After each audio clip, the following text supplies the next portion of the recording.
Okay, changing the printer paper on the A320 is pretty simple.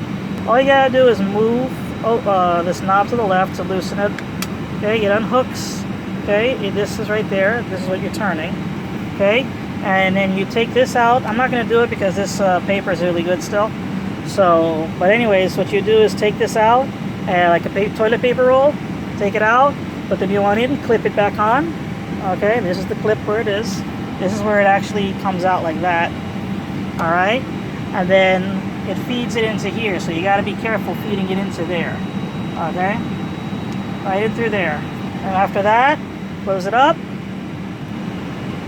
tighten it back out, and then what you do is you push this for a little ops check just to make sure the printer paper is okay. So push and hold. It's fed good.